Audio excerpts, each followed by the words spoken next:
This is things you might not have heard. I am Jake Living Payne, and today, 8 stories in the queue from yesterday, Wednesday stories, or Thursday. Although one was really a today story, so we'll get to that in a minute. But we have 8 stories in the queue that you deem as conversation. One on the Gaza ceasefire that's sort of changing as we're looking at it. The TikTok ban, which is also sort of changing, looking at, and Michelle Obama, who ain't changing a bit. And we love her for that. Let's get on to these stories. I'll remind you that these are no particular order. These stories cover all types of topics and news, including information, politics, current events, and pop culture news. And you helped us pick these stories. We'll explain that all after we read through all the headlines. But first, remind that our website, this is conversationproject.com, our online home for where you can find the stuff about us and how and where and also how. Plus the conversation inbox at gmail.com. That's our email address. You can email us as you please to let us know what to do better, worse, or as it works out indifferently. Now, if I've not said it yet so far, today happens to be Thursday, the 16th of January, 2025. No particular orders of the 8 stories as we presented. The best narrative going on, with the caveat that this top story is one you haven't really had a chance to vote on, but you voted on the base story, and it's Gaza. We're going straight there right now because the first story in our headline for today, headline number one: Israel launches strikes in Gaza hours after ceasefire accord with Hamas, residents claim. So what we thought we were talking about when we put this thing to bed last night was Hamas and Israel and the ceasefire that was going to release about 30 different hostages and have hundreds of Palestinian prisoners released from jail. No, that never seems fair, but that was what was going to happen. The first stage of this going through, the Israeli government just had to vote on it and move forward with it, even though the Israeli government basically not exactly happy with it, but really don't want to deal with what may happen if Donald Trump is in charge and this thing's still going on, because not that he's fixing any things, but question marks. So 15 months of intense conflict between Hamas and Israel and other folks jumping in the Gaza region. The 6 week truce was put into place, or at least agreed upon going forward. And then there were rockets fired into Gaza areas late in the evening. Oh, by the way, Israel is going to push back on actually voting on this resolution for a couple days or something. So it's not even in place. It was basically announced and everyone was happy about it, but the actual signing of the deals, a deal's not a deal till it's signed, hasn't actually happened. And Israel looks like it's going back on it before things get started. The Hamas folks, they're saying, oh yeah, we're down with this, because in this case, it looks like Israel is jumping the gun and throwing things out of the water. So we'll have to see this one play out. But this is the change from the original headline. We thought we'd see the resolution by the Israeli government or not, and that would be the head story. They haven't voted on it yet, but they're also not stopped fighting yet. I do not claim to be an expert in these in the region or what's going on. I can only report back what I get from different reports. And this is what's happening. The ceasefire was announced, and then the Israelis fired more rockets. So that's not a ceasefire. They also didn't vote on it or didn't sign it. So that's not a ceasefire as well. Your mileage may vary on this one. Let's continue the saga of TikTok, which yesterday came out with some pretty interesting talk. They say that by Sunday, the day that the actual ban goes into effect, they're just going to kill the app, just make it go away. They're not going to do what they can to go with the ban. They're just going to delete it from the servers themselves. Apple and Google will basically be pulled from everybody's phone, and then no one has access to TikTok, as opposed to just letting it die and see what happens and let people who stay on the app do what they want to do. They're going to kill it. Now, the updated story on this one is that it's still set to be killed on the 19th, but President, who will be president by the time, that will be President Donald Trump, will sign an executive order to give them more time to sell themselves, except it'll be too late because it's after they've been purged from the App Store. Now, the Supreme Court still has, in theory, 3 days to talk about this, because they actually punted on this one. They basically leaned towards saying let the man stay, which is why they hadn't said anything on it. So they could actually extend that time limit they have to sell themselves right now. Here's the deal. ByteDance just has to sell itself, or sell TikTok, divest itself of the TikTok app to an American company. That's it. Many companies have sort of thrown up their hands saying we'll take it, but they haven't even given them the money they want, or maybe they don't want to sell it. That's it. Mr. Beast apparently wants to get into the game, and Elon Musk has been rumored, but the rumors are like, yeah, those are rumors. That's not happening. Many other folks have come together to grab up money and try to come up with ownership stakes, but it takes time to actually make these things happen. And since they didn't work on it literally months ago, time is running out. The TikTok ban goes into effect per the legislation on the 19th, which is Sunday. Inauguration Day is Monday. Also, King Holiday is celebrated, so you might have a day off to watch that happening. And Donald Trump has a list of things he wants to do on day one. One of those added to that list is going to be fix TikTok. Maybe. We shall see. Yes, this a platform. We don't push this full program because it's almost 30 minutes onto TikTok, but we do have various clips on TikTok, so we will bit of balls as well. Not much revenue, but we do want that exposure. We also are pretty worried that the Chinese could overtake our data, but so does Facebook. So you do have that argument. This is a picture of Michelle Obama. She's like John Cena. You can't see her. She's not here. This was the funeral last week for Jimmy Carter, and you see next to President Obama, President Trump, because there's a seat open, an open seat missing where the spouse would be. Michelle Obama was on vacation and could not come away from Hawaii, but she sends her well regards to the Carter family. She also will be on extended vacation. My words, not her, as she confirms she will not be at the inauguration on Monday. Former First Lady says that she will not be attending Donald Trump's, the president-elect's new elected inauguration on the 20th of January. This decision marks his second absence. It's a statement that she put out in weeks. Number one, Jimmy Carter's funeral. Number two, this one right here. Sources close to Miss Obama indicate that her choice to reflect her desire to avoid insincerity, given her strong feelings about Mr. Trump. And insider noted, quote, there is no overstating her feelings about Trump. She's not one to plaster on a pleasant face and pretend for protocol's sake. If you may remember, we just had this last batch of the Democratic National Committee's run for the president, which swapped out Kamala Harris last minute. She decided to go away from the, when they go low, we go high, and just said, just start throwing punches and make things happen. Because she don't have time for Trump, neither Donald nor Melania. Maybe the rest of the ones either as well.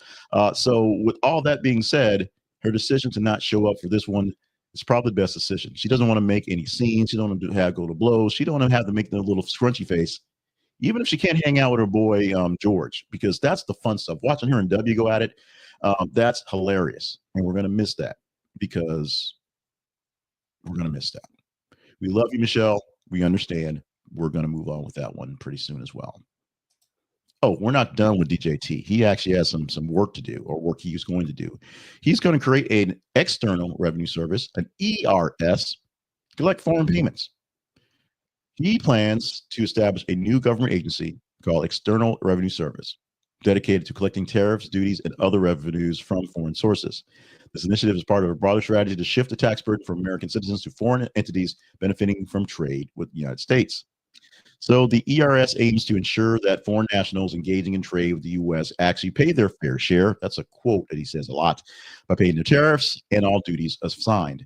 Trump suggests that this approach could potentially allow for a reduction in elimination of federal income taxes. If you're listening to the audio, this is me shaking my head saying no. Offset by increased revenue from foreign tariffs. This will be established on day one, January 20. It's going to happen. He's going to sign into law, and bam, will happen. New federal agency requires congressional approval, so it's not happening day one. And there are concerns about potential duplication of functions currently managed by existing bodies like Customs and Border Protection and Internal Revenue Service, who collect tariffs and tax from everyone, including foreign nationals. There's a 10% tariff on all imports basically everywhere coming in, 20% on higher countries that are, maybe menaces, or maybe they're just too close to comfort, 25% for Canada, Mexico, and 60% for China. This will make things easier for us because the tariffs will come from these other companies, and maybe we don't have to pay taxes. One more time with feeling. A tariff is a tax on goods coming into a entity, coming into a country. So that means those goods cost more for the people bringing them in.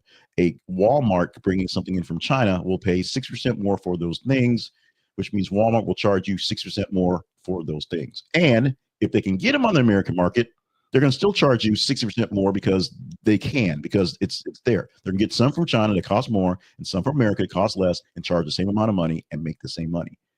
That's how tariffs work. The External Revenue Service coming to a government near you. I wonder what Deutsch has to say about that. Let's have something to say about what we present for you here for the Conversation Project. I am so happy that I'm having, as far as I can tell, the equipment's going well. I have a replay to my left that's a little delayed, so I see myself winking at myself here back and forth. I have a replay to my right, which is showing the stats of people who are engaging in it. So thank you so much for that one. And I'm looking straight ahead, and at the slide, it tells me it's the like, share, subscribe slide, which means I'm supposed to ask you to like the video or the audio podcast you're listening right now, because I need to know that you like it. I need to know that I picked the right stories for this, and I need the algorithm to know that this is good to share with the folks growing the brand. Share this directly with other people you know who would enjoy this stuff, because it's awesome. You think it's awesome. They may think it's awesome. They share it. They like it. More people in the queue. And the big one, because this is where the commitment comes from. And I'm not asking for much commitment. I'm not asking you to add your notifications. We don't need to pop up live every time we do something, but subscribe so that you can easily find us when you're looking for things. We know that the For You page is essentially what feeds people up on YouTube's, if you're on the website in your browser and in your phone as well. We know that these things tap up for whatever pops up in your algorithms for your X and for your Facebook. They are kind of mysteries right now going forward, basically paying out more stuff. We're not putting out paid or any public pushes or things like that. We're not doing any promoted ads. We're just putting things out natural, normal. So if you subscribe, you can go to our feed, our pages on Facebook and X, and find us directly to get there. And every so often, it'll be fed up to you, so you'll see what's going on. This thing comes out about 5:30, 5:40 every morning live. So look for it then. At least we'll hopefully stick on that schedule. But that way you'll know we're there. But subscribe so you can find us, like and share so more people grow with us. We need to grow in 2025. This story just keeps getting odder. The alleged stalker for Caitlin Clark has pled guilty, says he did it, and he wants to stay in jail. Michael Thomas Lewis, 3 first names, a 55-year-old man from Texas, has been charged with felony stalking of WNBA star Caitlin Clark. During his initial court appearance in Indianapolis, Lewis declared himself guilty as charged and expressed his desire to remain in jail, stating, here's a quote, "I don't want bail. I don't want bond, bail, whatever. I'm here. I'm staying." Despite his admission, the presiding judge entered a not guilty plea on his behalf because formalities. Lewis is accused of sending numerous threatening and sexually explicit messages to Clark via social media between December 16th and January the 2nd. Authorities traced this message back to his IP address linked to an Indianapolis hotel and public library, indicating that Lewis had traveled from Texas to Indiana, which heightened concerns about Clark's safety. In court, Lewis exhibited erratic behavior, including unsolicited outbursts and requests for medication, suggesting potential mental health issues. He informed the court that he lives in his car, possesses limited financial resources. The judge set his bond at $50,000, imposed condition that, if posted, would require Lewis to remain in Indianapolis under GPS monitoring. He ain't going nowhere. Additionally, he is subject to a no contact order prohibiting him from approaching Cambridge Fieldhouse and Hinkle Fieldhouse, venues associated with Clark and her acquaintances. We know who Clark is. We know what's going on. We're just going to follow this one and see how it goes. This one, a guy is stalking a famous person. It happens. He gets caught. Glad it happened. He showed up and said, "Yep, I did it. Send me to jail." That doesn't usually happen so much, but in this case, we're going to go with it. You guys went for it. That's what we're talking about. Drake still sues like us even more, to the point where now he is suing Universal Music for defamation over Kendrick Lamar diss track allegations. He's filed a defamation lawsuit against his record label, UMG, alleging that the company promoted Kendrick Lamar's diss track "Not Like Us," which falsely portrays him as a pedophile. They're on the same label. Drake contends that UMG prioritized profit over reputation and safety by distributing and marketing the track, leading to a significant personal and professional harm. So the rivalry between Drake and Kendrick Lamar goes back to 2013, basically, way back. They've been doing this for a while, but it came to blows, not quite physically, but almost there. Early last year, with a series of diss tracks exchanged between the two artists. Lamar's "Not Like Us," released in May of 2024, essentially the knockout blow to this thing, which alleges that Drake is a pedophile. Yep. Drake's response released "The Heart Part 6," denied allegations, criticizing Lamar's claims, and nobody listened to it. They like us. They not like us. They not like us. They like us.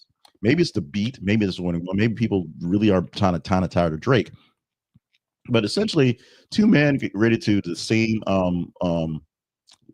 same record label, are going back and forth, which makes money for the label, and they're happy about that. They also seem to have lots of people listening to on the streaming because nobody buys things these days. Pump that up. So Drake sued Spotify, and he's sued all a bunch of people. He hadn't quite sued Lamar yet because you can't have a beef if you're in legal battles because you can't talk about each other. But he's suing everybody around him, including his own record label, to try to get out of the fact that he's losing the beef, which is the actual story. If you're bearing the lead here, this big story is actually he's losing. So he's losing, so he's suing. Not like us, like losers. We're going to go back to California and the Pacific Palisades fire, where the residents are also suing like them. They're suing the Los Angeles Water and Power Department because they weren't prepared. Residents of Pacific Palisades have filed a lawsuit against Los Angeles Department of Water and Power, or Water and Power, LADWP's official designation, alleging that the utility's mismanagement of water resources exacerbated and devastated and caused even more issues with the Palisades fire. Lawsuit claims that the Santa Ynez Reservoir, which has a capacity of 111 million gallons, empty during the fire due to prolonged maintenance that was done there. They basically had not been working on it properly since 2024, February, since for a year. So since they have not really worked on it well and make sure it was full, things going on, didn't have enough water. Firefighters rolled into town,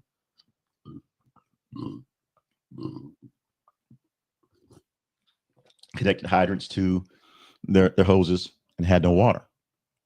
The reservoir has a bit of science how the reservoir works, because it's up in the mountains, so it has to work by gravity pulling water up. But essentially, because they had not been working on it properly, it was not available when they needed the water for the fire. Despite warnings of critical fire weather and conditions, plaintiffs assert that LADWP failed to ensure that water supply would be prepared to meet the demands. The demands were so overwhelming, they showed up, nothing was there, and the burning of 23,700 acres is basically the fault of the water company for not having water available.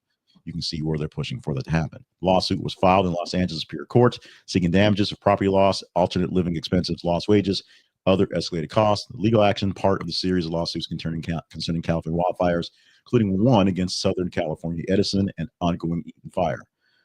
They're blaming Edison for not maintaining their lines and sparking in dry conditions and causing that fire. There'll be more lawsuits. There'll be more fires. There'll be more plight. There'll be more people in need. This story is not going anywhere anytime soon. Another story that isn't seeming to go anywhere, but right now it's definitely not going the way it needs to go, per most people, is number 8, our final story for this morning. U.S. population growth projections shrink due to declining birth rates and lower immigration. Two things we talk about a lot here in this nation. Now, the U.S. Congressional Budget Office has revised its population projections, estimating the U.S. population will reach 372 million, 372 by 2055. When the last guess was going to be 383. About 11 million less people. And this is just based off declining birth rates. We Americans ain't having enough babies, and reduce immigration. Oh, yeah. All those people trying to come across the border and do stuff, whether they're on H-1Bs or just walking across the border to the south, we count them towards the need of people we need to do stuff here in the United States. So that makes it interesting and complicated. The birth rate has been in decline for quite some time. Right now, we're looking at the rate is projected to be 1.6 births per woman by 2035. Each woman's going to have, 1 and a 6th baby, as opposed to higher rates. The replacement rate needs to be at about 2.1 per woman. Every woman should have at least 2 children, and every other ones have 3 or 4. Here, if you're not having 2 children, we're not going to reach the numbers. And immigration, it should be a 1-to-1 ratio, which is not necessarily bad. But because the birth rate's so low, we need the ratio to be a little bit better than 1-to-1, 1.1 million people annually coming in, which is not going to get that number coming forward. And the biggest issue is older people are living to be older. They're not so much a burden on us, but they do take up more resources and offer less in the way of progress. It's just how it is. Older people get a chance to retire and offer up some wisdom, offer up some security for themselves, and get some work done and be a part of what's going on. But they're not the ones fighting fires and digging coal right now. It's not supposed to happen. They're living longer. They're living in better health, which is great. But they're also not really outdoing the birth rate. We need more younger people, period, in the gay case, as the older people eventually will die off. And then all of a sudden we have more holes of people that aren't there. So that's really the issue. It's not so much that the older people are living longer. It's that when they do die, we see more holes. Potential for many issues coming up, including all the common sense talk and non-common sense talk we have about how immigration and how birth rates and how people actually should be resolved in this nation. How they should count, who they should be doing, who they should be, what they should be doing, where should it go to, all the things, all of the things. So while the birth rate is going down, and that's not a good thing because we should be growing as a nation, even though space and the conditions may seem like not a great place to have kids these days. In order to grow and continue to prosper, we do need to grow and continue to prosper in them ways. We're going to see what we can do to change birth rates. Probably not going to happen, or fix immigration. Probably won't be easy. We finish our headlines. We are now going to talk about the feeds, how the stories get into the headlines, and our teaser story for the day. Our teaser story happened early in the morning. That was Blue Origin, got its launch off, got its rocket up. It missed a booster landing going forward, so coming back, but Blue Origin was able to launch their largest rocket ever, the New Glenn rocket, and it chart their charts to compete with the SpaceX program and sending big stuff into space for the government. We'll see how that works out, but we'll see exactly how that works out if you want to talk about it tomorrow. Now, I've announced this. This article will be out there pretty soon after you see this video go live. All you need to do is click on the link we have in our feeds, and the engagement from you and whatever internet trolls happen to stay upon it in their feeds on the day tells us what stories to consider. Literally. So we are going to put out about 30 news links throughout the day between midnight this morning and 3 in the morning tomorrow. So about 30 going out there all day, all night. And what you do is look at what's going on and tell us what stories are interesting. Engage in them, literally. Like them, love them, hate them, share them, comment on them. The more you engage on a particular story, the better chance you have of talking about it. We're going to take the top half, 15, 16 stories from those 30 from today, this day, on this Thursday, and present them to you Friday morning. 8 of them that are the top narrative ones. So they're not all the top stories. There's some of the top stories that we think work out the best. So something's not going to get taken on there. Something's going to get missed. We teased Nancy Mason, Jasmine Crockett doing their Take It Outside talk yesterday, but there were other stories that snuck in a little bit more. They're a bit more topical at this point. So if you've seen on the commentary on the Crockett Mace stuff, you've seen it. And if you've seen the clip, oh, you've seen it. But so you look forward to that for yourselves. But tomorrow, in our actual cast, we need to know what to talk about based on your actual full engagement. So are we talking about Bezos and Blue Origin or not? It's all up to you. Follow us on Facebook.com/This Is a Conversation Project and X.com/TH_conversation. And you tell us what we should be talking about. We'll hopefully pick the right ones. If we don't, email me at the conversation inbox at gmail.com, and we will try to do better next time. We hadn't talked about Fundrise for a while. But if you're looking to invest in real estate and expand your portfolios in many ways, Fundrise is a way to go. Fundrise has a lot more portfolios going now. It's a great way to expand on your investment. It's a very simple platform, but their main properties is real estate. Their grandfather property are real estate like funds. And this is how I initially, a few years back, wanted to expand into some more investments. It's particularly into real estate without having to go and flip houses myself. And that's where I went to there. So seasoned experts work for Fundrise to work on portfolios, buying and selling and renting out various platforms, various buildings across the nation.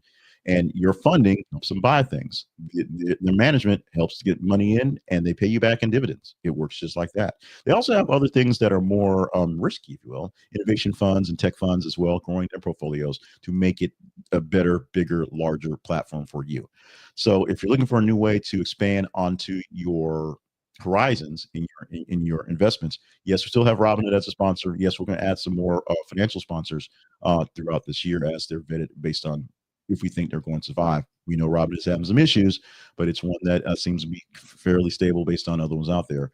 But today, we're talking about Fundrise. For as little as $10, you can access high-quality real estate and investments, including the residential and commercial properties, which is all big-time deal managed by people professionally. The diversified, steady income potential is there from Fundrise. Visit our link for a small commission to us for you stepping in the door. This is the conversationproject.com/fundrise. This it's conversationproject.com/FUNDRISE, Fundrise. Check it out. If you're looking for a new way to work for your money, you have the money work for you, and that you don't have to do any work for it, you can invest into the funds. They get managed. They give you plenty of updates of what they're buying, what they're selling, and how things are going. And the market, although the housing market is kind of crazy, Now's a great time to get into it because eventually it'll be super crazy going up, up, up. And you want to be in it then and not trying to jump in the back end there. Let's go to our spotlight on us, and that is the Conversation Project. We live online at this is conversationproject.com. But you already knew that. What you may not have known is that we have a very detailed, very interesting story how we got to be in our current form. And you want to see about that, go to our website and click on the About page and get a bit about what happened. This began as a survey type website where we asked a survey and get responses there because I was going to build this into a survey company. That idea didn't quite flesh out. Funding didn't work out for the back end, but we revamped it and it joined in with another project I had, 8 Things to Talk About, which was a daily newsletter that gave 8 news stories, top 8 news stories based on the feeds. We changed the feeds around, changed some direction, and did some changing in the background. Now we offer video, audio, and all sorts of things for stories you have that are 10 stories on Monday, 8 stories Tuesday through Friday, which are top stories that you want to be talking about because they're conversational, not just the ones that some algorithm riff to sort of put the top 10, but some that actually have a bit more detailed. And it also allows us to pick up some stories that aren't quite at the tops because they're not, but they really are important. You put enough emphasis to put them in there. So find out more about us, the Conversation Project. This is conversationproject.com. Email us at theconversationinbox@gmail.com. Follow us on our feeds. Let us know what stories to talk about. And consider when you go to the website, go into the sponsors page and the partners page and helping us grow this platform in this upcoming year. Consider this. We've done all the talking we need to talk about for today and this edition of Things You Might Not Have Heard. I am Jay Cleveland Payne. Hopefully you enjoyed today's newscast. It is a newscast. But as I say, it is conversation. It's not just me pulling 8 stories out of the ether. It's me getting your engagement, your input on how things go, and we need your engagement via the feeds to help that happen. It's very simple. It's very easy. Go to our feeds on Facebook and X, and you too, or you too, if you're sitting next to someone, can help us pick the stories we talk about every single day, including for the weekend and what we may pick for in random clips. We do the clips of stories that seem like they're engaging because they're good stories. And so hopefully we pick good ones for those as well for expanding as well. Right now, there is a extra beef and some of the clips we have on Bannon beefing with Elon Musk about the visas and how immigration should work going forward. And there's a lot of tizzies about, still some tizzies going on about Kristen Cinema. So you're letting us know that some of those stories you picked out are great. Thank you so much. We need your engagement. We need your super chats. We need your super stickers. We need your help. We need your memberships either on YouTube or via partnership on the website. Spoiler alert, the membership's on YouTube, a little bit cheaper, so you can get a little bit on that one.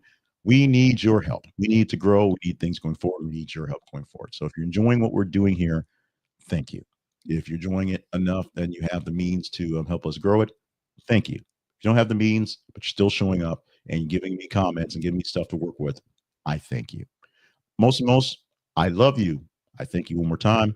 We got to wrap up so we can get the rest of the stuff done so we can get on through a long day of work at the full-time day job and just living our lives. Have a great Thursday.